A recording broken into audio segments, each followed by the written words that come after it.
Hey,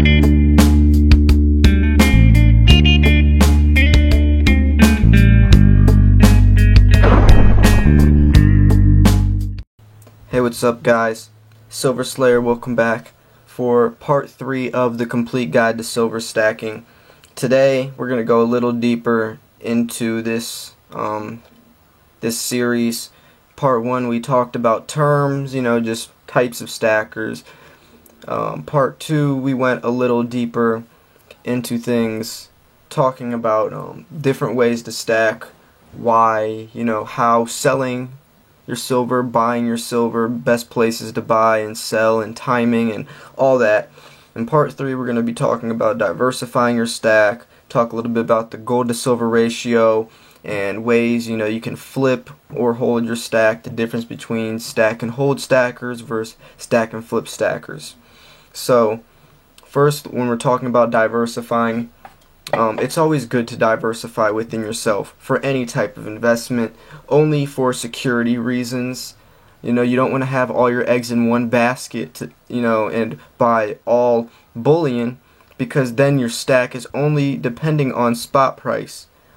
And you don't want to do all numismatics, because then your silver is only dependent on the numismatic value, and if silver goes up to $200, $300 an ounce, then numismatic value might get washed away, and you just spent all that extra money for coins that will only be sold for the silver content. So that's just a theory that that's not saying that's for sure going to happen, but it could, and that's why it's always good to diversify. Diversifying will be beneficial, because that means that all of your stack, or at least a portion, will be secured, and you'll always have a part of your stack that's profitable and up. So when we're talking about the gold to silver ratio, I'm talking about how many ounces of silver does it take to buy 1 ounce of gold. The ratio is always in ounces. So right now we'll just use, I don't know exactly what the ratio is, but we'll use the reference 70 to 1, because that's around what it has been and what it is. So the ratio 70 to 1 means it takes 70 ounces of silver to buy 1 ounce of gold. Now it comes out of the ground roughly 9 to 1, which means every 9 ounces of silver they get 1 ounce of gold out of the ground. So the ratio 70 to 1 is very high. It shows how completely undervalued silver is, and that it's a much better buy. In history, the ratio, people say the ratio should be, or is most even when it's around 35 or 40 to 1, and it has been that in the past. So when we're looking at 70 to 1, there's a couple different things you can do, and a lot of people use the gold to silver ratio to their advantage to get free ounces of silver or free ounces of gold, and it is a great way to make large profits of silver for free. There's some people who literally never spent $1 on any precious metals in years and have gained hundreds of ounces, if not thousands of ounces, by just using this market to manipulate it. So you can do something like this. I'll explain. Let's say the gold to silver ratio is 70 to 1 right now. So I buy my 70 ounces of silver. I have 70 ounces of silver, and then let's say that I hold on to that 70 ounces, and the market, the gold to silver ratio, fluctuates and evens back out to 40 to 1. So with my 70 ounces of silver, I've waited long enough where the market is 40 to 1, which means it only takes 40 ounces of silver to buy 1 ounce of gold. So I have my 40 ounces of silver, and I go get my ounce of gold, and I still have 30 ounces left, because I've waited for the market to drop. So I have my 30 ounces of silver and my 1 ounce of gold, when before it took 70 ounces of silver to buy 1 ounce of gold. So I saved myself 30 ounces. So with my 30 ounces I have this 1 ounce of gold right here. Then I can wait, and if the market goes back up to 70 to 1 again, then I can take my 1 ounce of gold, sell it for 70 ounces of silver, and then I have 100 ounces of silver when I literally did not spend $1. So I went from 70 ounces of silver to 100 ounces of silver simply by just exchanging silver to gold and then exchanging the gold back to silver. So a lot of people do this, and it's a great way to gain a lot of ounces. Imagine we just made 30 ounces of silver for free on a very small scale. Imagine people who are doing this on a lot larger of a scale than just 70 ounces. It's a great way, but you also, that's if we maxed out at the exact perfect time in the markets. And it's hard to predict, if it's going to keep going up or if it's going to go back down or when the right time to exchange the two is. So you really have to know what you're doing when you're reading the markets, and you got to play your cards right. But, if anything, you will be gaining because you can tell, okay, even though it's not down to 40, maybe you exchange at 50 or 60, or, so you can still, there's always ounces to be made by doing this, and it's kind of a gamble to predict, if you think it's going to keep going down or if the ratio is going to fluctuate back up again. But that's just an example of what the gold to silver ratio is and how you can use that to your advantage. So when we're talking about flipping versus holding, there's two different types of stackers. There's the stack and hold stackers, and there's the stack and flip stackers. The stack and hold stackers are buying bullion, and they hold on to that for long term. They're in it for the long haul. They have a lot of junk silver, a lot of bars.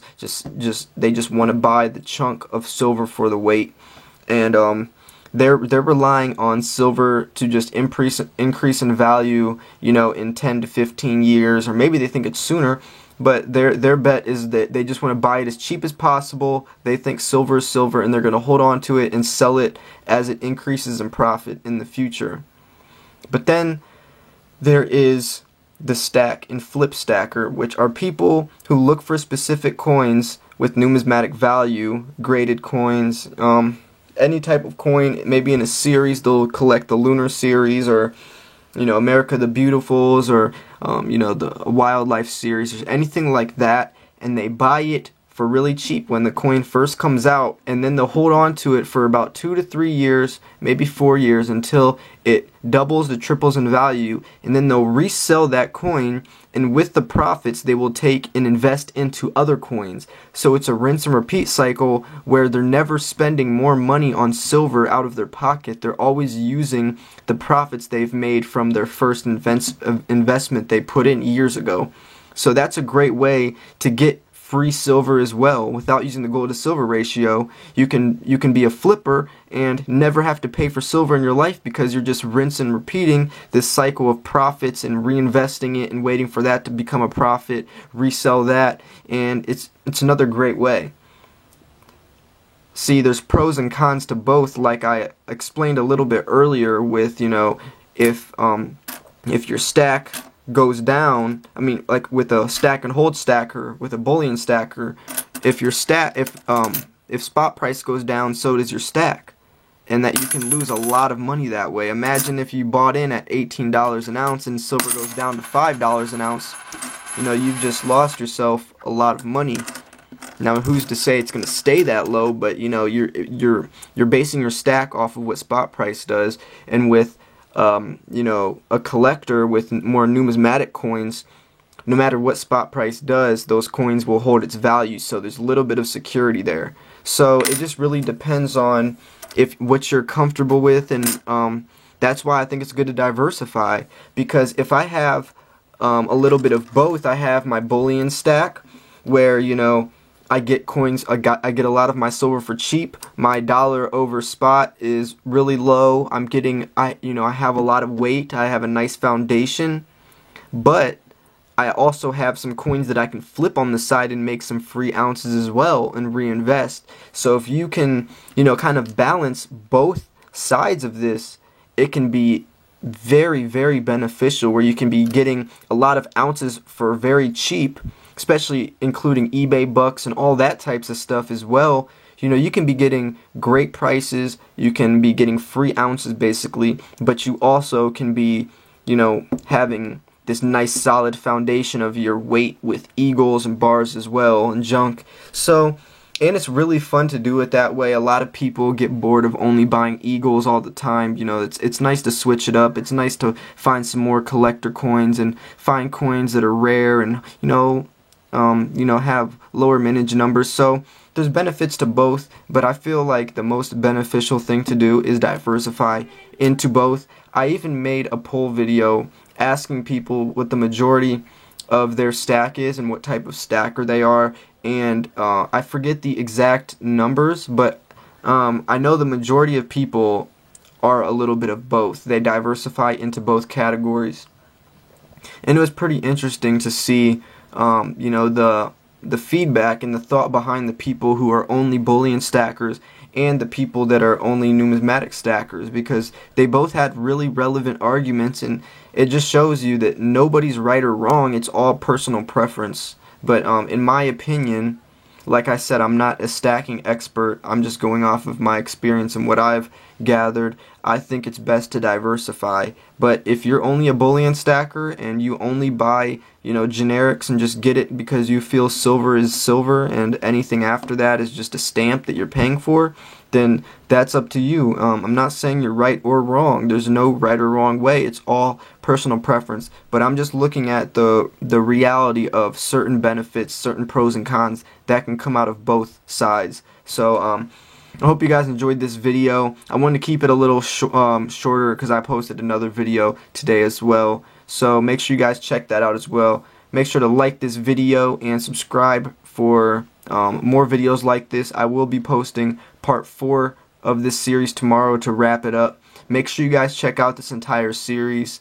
I go over basically everything there is to silver stacking to a degree. I didn't get really in detail, but if you have any questions, make sure you guys ask them in the comment section. I try my best to answer every single question that someone asks me, and I will do Q&As as well, and sometimes if your question brings up a really good topic, I will make an entire video out of it. So thanks guys for watching. I will see you guys for the next video. I'm out. Peace.